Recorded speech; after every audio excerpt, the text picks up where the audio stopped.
Wowee. Peak HD. Who the hell knew this was going to be so important? Not me. When we concocted this flamingly good idea more than a year and a half ago, we were merely going to record brilliant work like the Martha Graham Dance Company with its 75th anniversary performance of Appalachian Spring and the world premiere of the Auditions choreographed by Troy Schumacher and music by Augusta Reed Thomas, performed indelibly by the International Contemporary Ensemble, merely for broadcast. But now we're in the middle of a pandemic.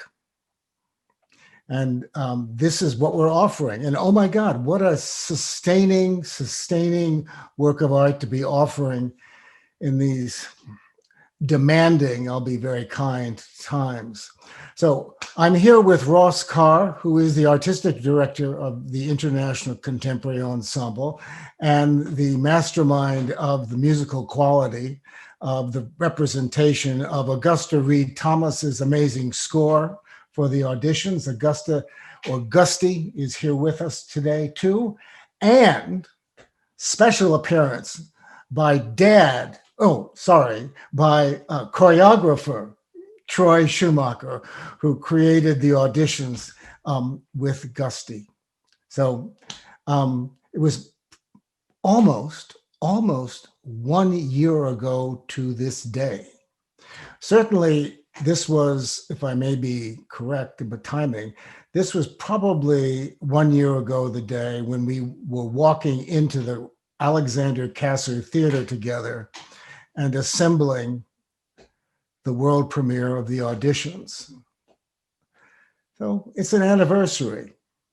And to celebrate that anniversary, let's talk about the Auditions a little bit. The three of you have seen it. You lived it, of course,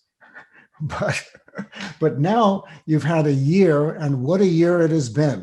I want to know from each of you, and you can talk amongst yourselves as well, what was it like watching the Auditions on your handheld devices or in the big screens in your living rooms? What did it feel like? Make a shot at it. Ross, what do you think? Well, I'm happy to say that it was in a way a stroll down memory lane, and I don't want it to sound too just nostalgic, but there's something about watching extremely well documented, well recorded version of a piece that you get to look at it through a different lens, not just the camera's lens, but a kind of audience eye view, but with a little bit more detail. And so I was able to listen with different ears too, and hear a lot of the things that I really remembered enjoying about one of the last large ensemble performances that the ensemble did, with that many performers in a small space in an orchestra pit. So it was really special on that level, and so it also has memories that are somewhat emotional to think that, yeah, to be able to do that again in the near term is difficult to imagine.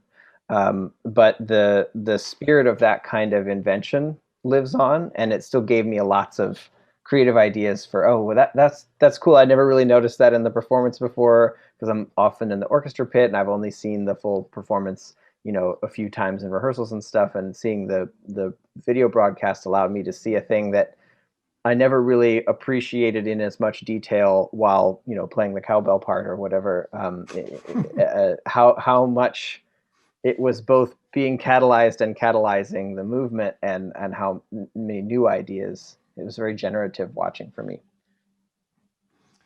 Gusty, where were you when you saw it for the first time? I'm sure you've watched it many times now in the past 24 hours. It's available 24/7, Well, let me start by saying how grateful I am to everyone. I mean, it's just unbelievable. Every single person that had a hand in this. Peak Performances, yourself, Jed, as the overseer of the whole vision, and Troy, who, is just a genius, and Ross, another genius, amazing player and artist and friend, and both of them are, it's just like, oh my gosh. And the Martha Graham Dance Company, every dancer, and Vimbai Casaboni conducting with such precision. It's just like, I was thinking like everybody brought their A game. That's what I was thinking. I watched it last night in my living room on my little laptop, which I'm on at the moment. And it was really moved. And I just feel so grateful. And I remember, Jed, when you wrote me like 3 years ago, whenever it was, you're like, Gusty, let's do something. What would you like to do? And I wrote you back probably in 30 seconds saying, oh my gosh, yes, dance. I just said one word because I've wanted to work with dancers for like 20 years because I embody my sound. I sing it, I dance it, I run around the house and scat, and I can sing you the whole piece. Every rhythm, it's just so embodied in me.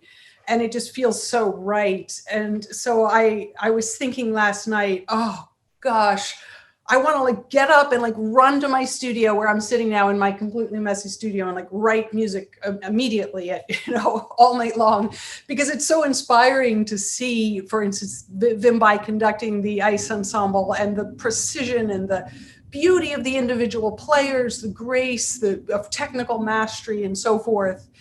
And the costumes and the dancers. And I really love Troy's choreography. I don't like it.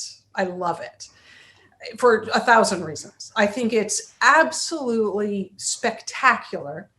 And I love the way that I feel what he felt. Like there's no place in his choreography where I'm like, the music is actually doing this and you're like not listening. I never felt that. I think the choreography is so musical, beautifully counted, unbelievably synchronized, in the great tradition of lots of different kinds of dance throughout the history of civilization, and beautifully danced and counted by the dancers, and so inventive in terms of duos and trios and solos. So I was just sitting in my living room extremely happy last night.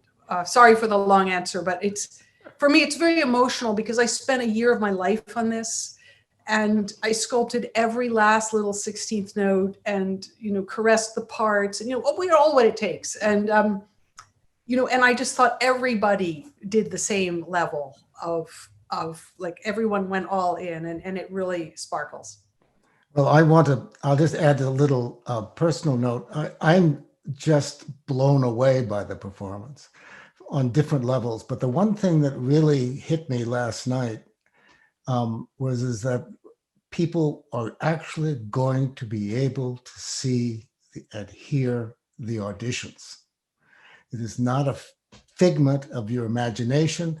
It's not an aspirational thing. It's for real. And I got a note from a patron this morning, first thing about 7:00. And Eric wanted me to know that his experience watching last night was as vital and as thrilling as he remembers it to be, even more so, because he and his wife were in bed together, and they were enjoying the auditions, tucked into with their pillows, and finding life fulfilling. So, Mr. Schumacher, what did you think when you saw it in full force right there in front of you? I have to say, my mind was, I think, going really quickly the whole time. This was, as Gusty said, like such a special, drawn out, long process that the two of us had working on this piece. And in the end, it was both one of the most fulfilling things that I've ever done and had the pleasure to work on, but also one of the hardest and one of the most intense and complicated and at the same time valuable things that I feel just so honored to have been a part of and to have met both you more closely and Ross and especially Gusty working on this. Everything clicked over time, and what was so thrilling to me about being a part of this is that none of us knew where this was going. And we spent all of this time trying to really figure that out. And then it clicked later in the process as we just moved forward, and then it ended up being really about this yearning of trying to find something communal that could exist. And I think that feels really on point to me right now, this like yearning of feeling really kind of like isolated and searching for an opportunity to, work again, to collaborate again, to sit in a theater together. All of those things really were, striking me. And then trying to remember how I felt really at that moment and what that day had been like. And just being so grateful that we captured this and that we could sit and watch this a year later, and just bringing myself back to all of that. My wife gave birth with twins the week after the ballet premiered, so it was just kind of like marked a chapter of my life in such a beautiful way that I'm just as I said before, so grateful to have experienced. Well, you'll be able to return to this moment forever. Yeah. Without a doubt. I'm wondering if we can think back and a little bit as you go through the process, the creative process, and I hope each one of you are able to find that joy of making something with someone else for someone else in the future. I mean, it's. I don't want to dwell on what we don't have. So I want to talk about what we have, and what we have is the auditions, and it's actually speaks even more today to who we are than it did when we launched it a year ago. I mean, as you said, it's about community, communal living. It's about people working together, finding their moments together. So speaking of moments, can you tell me, each one of you, was there an aha moment in the process of making and revealing and unfolding the auditions? Anybody have raised their hand if they have one? There's Troy. Okay. Gusty and she was sending me these quite incredible musical sketches for about 6 months, and I would go into the studio, I would dance to them just to see how I might really respond, and I would send her these videos, which is something that I very rarely do, because oftentimes that choreography doesn't really end up in the ballet, and it's just these gut impulses that are really a part of my process. And as we kept on going forward, we were just like trying to figure out what this ballet was going to be about, which is such a hard question to answer at any moment. But finding this really, trying to find the common ground between our voices and finding really the right way to visually complement her incredible work. And we had this rough draft together, and she sent it to me, and I just listened. I listened for a week, and I listened for 2 weeks, and then 3 weeks, and 4 weeks. And I feel like it was really almost a couple of months that I was just listening to this music all of the time, not even trying to come up with choreography, but trying to come up like for the reason, who are these people and why are they dancing? And I just remember writing down all of these scenarios, and all of a sudden I was in my room just thinking one morning, and the idea came to me, and I remember emailing Gusty just right away, like, this might be a terrible idea, but what do you think about this? Like, do you remember that moment?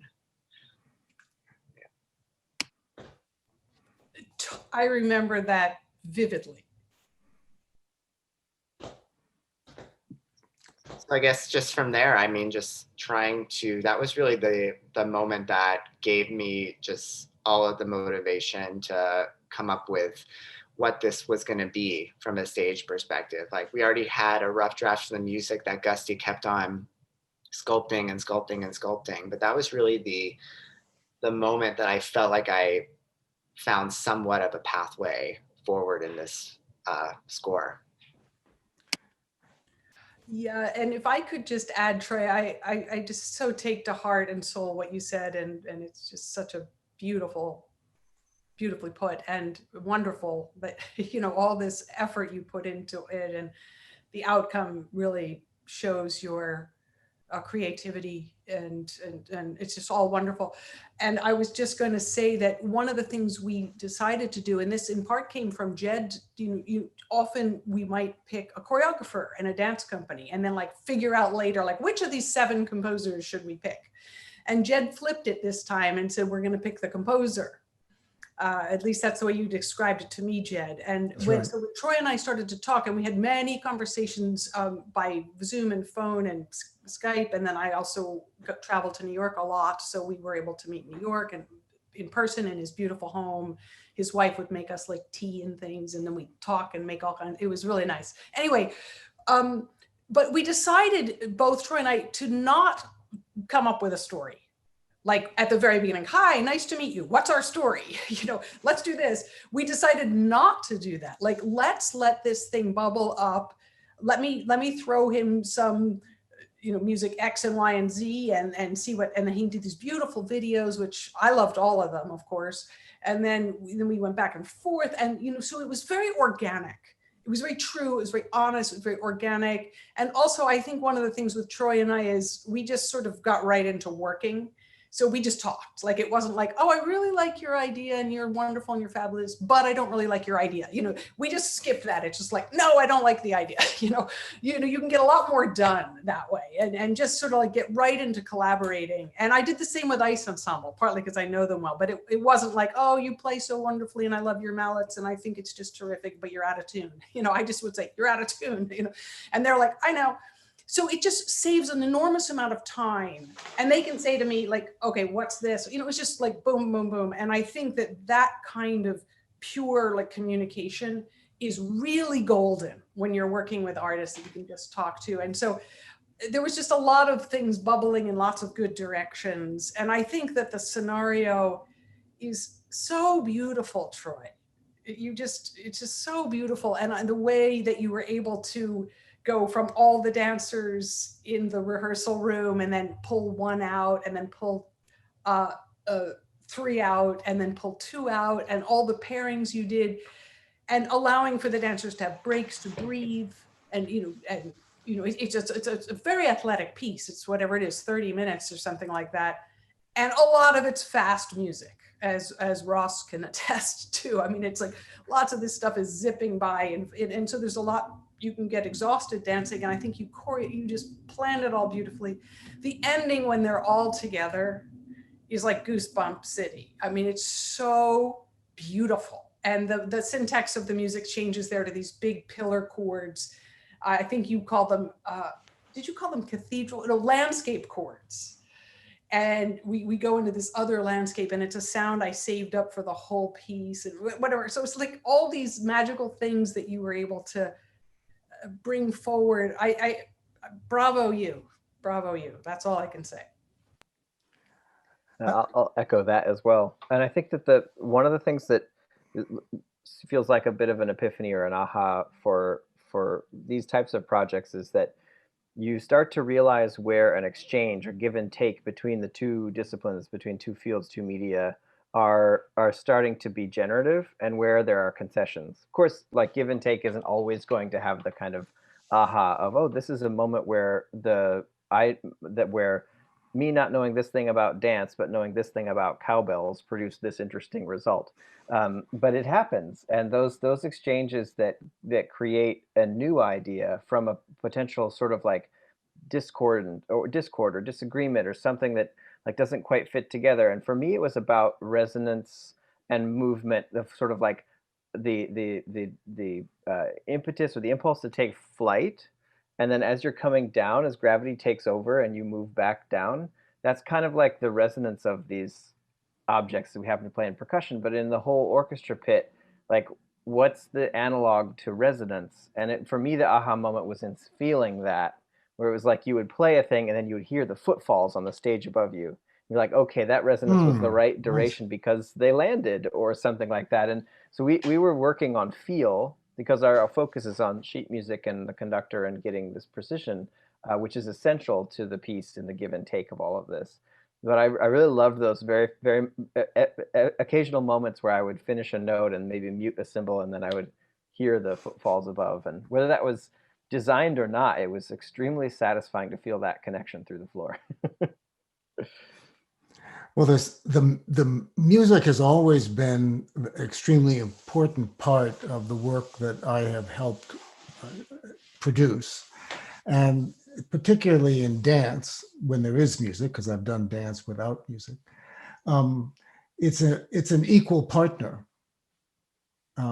It's not, and some of the most successful collaborations that I've been involved with is when all parties, dancers, choreographer, composer, musicians, music director, are all listening to each other from the beginning, not after the fact. And I think what makes the auditions so satisfying and so beautiful to see is just that, is the capacity for the three of you and the others that were involved, certainly the dancers and all of the musicians, to give their artistic worth to each other without holding back. I mean, it reveals itself in the beauty and the importance of the work.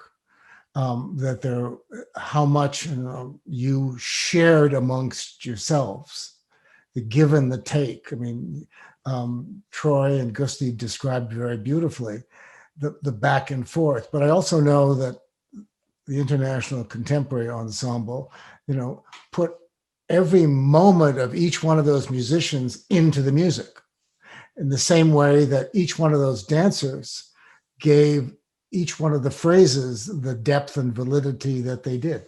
That's why why the work is so beautiful. So I'm extremely grateful for what you all endured in making it happen. I'm thinking a little bit about the future. I mean, I think Ross made a statement very early which affected me, which had not occurred to me, that this was there hasn't been an ensemble moment for International Contemporary Ensemble since then. There's a kind of rawness to that. I know Troy also, talked about, thinking, when are you getting back to dance? Gusti and I haven't talked, so I don't know what she's busily creating and writing, but I wonder if we could reflect a little bit together on the imagined future without getting too despondent about what's been lost. But what do you expect to discover when we get through this pandemic, which we will? Wonder if you'd like to talk about that a little bit together. Troy? Okay. I mean, I had kind of the great fortune of this summer putting together a quarantine pod and convincing Valley Collective's board of directors to come together and have us still try to make a strong effort to create some new art. And we had already been in the process of talking with a composer I worked with a lot, Ellis Leviglione, and how we could try to present dance within kind of like both safely and within all of these kind of like regulations. We all felt like it was a really important moment. This is kind of August, September, to try to create something. And I can kind of speak to, in a normal year, I would have had kind of like a lot of life changes, but this is an important time, I think, to try to create and to try to digest, both for ourselves as artists and for audiences as well, kind of these periods that we're going through. And at the same time, it's a feat just to even create an opportunity to do so right now. And it's incredibly complicated, and you can't make any revenue off of anything, and you just have to, go blindly forward and try to be safe and try to create new things. And it was so fascinating trying to come up with steps and come up with a concept that felt a part of this time, and really what that meant, and all of these things that we're all trying to sift through. And I feel like once the floodgates open and theaters reopen, it's going to be just like this overwhelming amount of, stuff in the air that you'll have to kind of like deal with, I think, from an artist perspective. I would say, nice. like, all of these life events, all of what's happening in the world, like I try to create a ballet, and like I could not even bring, we were in a quarantine pod, so everything was fine, but I couldn't even bring two dancers to touch one another in a 23-minute ballet. Like, it was just not even something that I even felt like I would want to even see or be a part of. So that was like, things like that I think are really interesting to wade through, and how that affects our art forms. Beautiful. Gusty, what are you working on?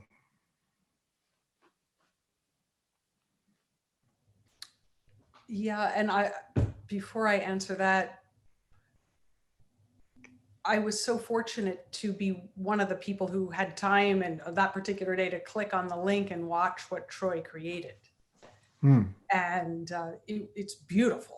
I mean, of course, it's exceptional, but it also was just very moving. Like, I enjoyed it. Like, it made me feel like better in my soul to see this and the beautiful outside backdrop of nature. And so all the effort you put into that, Troy, I think really affected a great number of people. And I think your question's excellent, Jed. And I think I'd like to answer it in two layers, if I might, because the one layer is that we are all so aware that there are people without shelter, without healthcare, without water, without food. Systemic racism is completely unacceptable and should have been addressed a very long, many centuries ago. And forest fires and COVID and political leadership situations. And it's just sort of like the perfect storm all around. And I feel very sensitive about that. Like, every day, like, what could I do? How could I help the musicians that I oversee? Or what could I do for this or that, or anything that it might be? So on the one hand, just being really deeply committed to thinking about all that. The second layer to my answer is that for artists who write books or novels or plays or music compositions or poems, it's kind of a boon. We all have an enormous amount of time. We're not traveling every week. We're not getting in our car to drive 40 minutes to work and park and walk 6 blocks. And you save an hour and a half just not going to work and working by Zoom and so on and so forth. But if I say that, it sounds so selfish. Like, here I am, this composer's writing, 12 hours a day, which is what I'm doing. I mean, so it's been a wildly productive time for me. And I am so grateful for that time. And I have, I've literally been writing every day and running the center and the ensemble that I run, and various other, serving on boards and all that kind of thing. So, I'm sort of on the two sides of that. And the last thing I would say is sort of echoing what Troy said. I think there's going to be a huge explosion of art. What did the poets write in Poland or in Russia or in India? And what did the composers make in Tokyo and South Korea and Africa? And, what did the so-and-so and so and such? What did the playwrights write? And what did the architects draw? Some like fantasy buildings that turn out to be profoundly changing to the history of that art form and so on. So I think there's going to be this 3-year boom. And many presenters have years of things to put back in place, things that got postponed. And yet there's all these artists with new works. So if you do the postponements plus the new works, there's like 5 years of work ready to be booked. If you're a presenter or you run an ensemble or something, it's like whoosh, you can just fill up the 5 years instantly. Or someone like Ross, you know, there's tons of pieces you guys could program immediately, as an example. So that's sort of interesting too. And then during those years, everyone's going to be making new art. So we need to get more opportunities for performance of all these artists of different diverse aesthetics and styles and languages and backgrounds. And, you know, if we give 4 concerts, let's give 5 for a few years and kind of up the ante and maybe pay everyone 20% less, but we get the work out there that these artists made. So, you know, that's there's more to say, but that's sort of the plethora of things that popped into my mind with your question. Ross, share.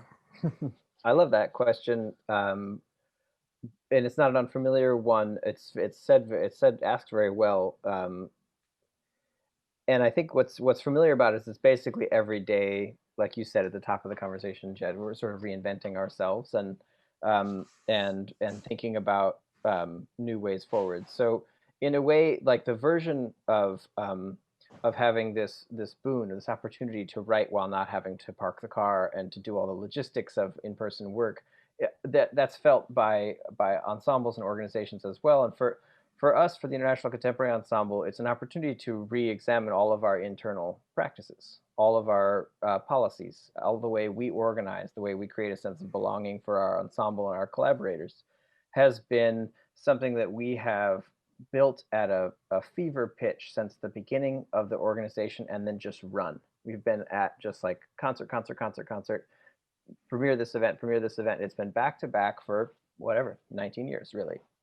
So as that pace it slows, of course, at the beginning in March, it slowed significantly. Now we're doing a lot of great work on digital platforms, building a lot of new pieces, still keeping the commissioning pace just as high. And all the composers are still writing great pieces that will premiere someday. We have this time to look at the structure of our organization, the policies, and where we can cultivate more empathy and more equity. And it's interesting the ways that like the little micro ways that the circumstance we're in, the kind of Zoom circumstance, conference calls, and the isolation circumstance have coupled in a way that I feel offered an opportunity. And that's that everyone in our ensemble now is an expert in microphones and cables and interfaces and digital audio workstations. There's every single person. So there's not any lack of empathy between a musician and a sound engineer now. So we took this moment to say, oh, that's what a sound engineer has to go through to get that amazing sound. And the sound engineer is saying, oh, that's what it's like when I tell the performer to move the microphone or whatever. And we had to, because we couldn't actually get in the same space and just move the mic, we had to find out ways of teaching each other, helping each other, that actually offered new spaces of empathic collaboration that we won't ever lose. We'll now come back into the same space and have that same empathy because we know what there is to lose. We've lost it. We felt what it's like to play a concert every other day and then just not play them. So we know what that loss is like, and we know how to rebuild from that loss into something that still has artistic meaning and agency at a regular pace for artists. But we're still not where we were. This for performers, there's still a huge gap to close for this to feel good again. So along the way, we're going to try and come back out of this not only feeling good about collaborations in the space, but who has agency, where we can dismantle systemic inequities that have just been grandfathered into our organizations. We don't have to have them. We can get rid of them. And so we will. And now we're researching the best way to get rid of them. And that's what this time is allowing us. And for that, I'm grateful. And on all other levels, it's something we can't wait for it to finish so we can get back into the halls. Very beautiful. Thank you, Ross. That's a revelation, really. It makes me, I'll sort of close this out a little bit by telling you a bit where I am at the Alexander Kasser Theater and peak performances. And I think it dovetails with what you're talking about, Ross, is I've gotten back to what I consider to be the essence of what is I do, why I'm where I am.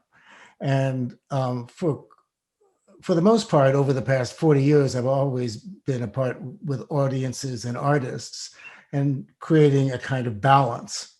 But actually, what's important right now, vividly and in hyper relief, are the artists.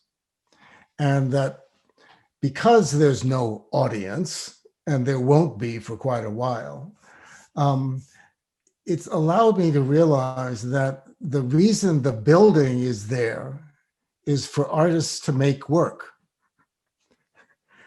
And of course, the dynamics of how we support the work that happens in the United States is a function of audiences. So I'm asking myself, well, okay, just because there's no audience doesn't mean there has to be no work. And that artists are actually what animate the building. I was amused when I was told that the HVAC folks at the university were coming through to make sure that the water was moving through the pipes, and in order to keep it alive, keep the building functioning, air was flowing. And I said, oh, no. What I'm doing is I'm bringing artists into the building to keep the building alive. And once the building is alive, audiences will come. But if the building is dormant, I'm not so sure the audiences will come. It may be overly simplistic, but that's sort of where I'm at. And just share that with you, which I'm struggling with how to actualize that. But I'm also grateful for the three of you. Really, because I know how each one of you devoted time and creative thinking, the spirit of being in a room with people that you weren't so sure about at first, but maybe became much more sure about over time, the excitement of discovery, seeing something that you had not expected to happen, putting all those elements together and making something as unforgettable as the auditions. It is a manifestation of who we are as human beings, to be able to work collectively, basically after something you don't know anything about until you see it. I'm blessed to know the three of you. Absolutely blessed. Can't think of anything better. I'm very grateful, and it fills me with hope. So thank you. Thank you. Thank you, Jed. Thank you, Jed. Thank you. Thank you. Ditto.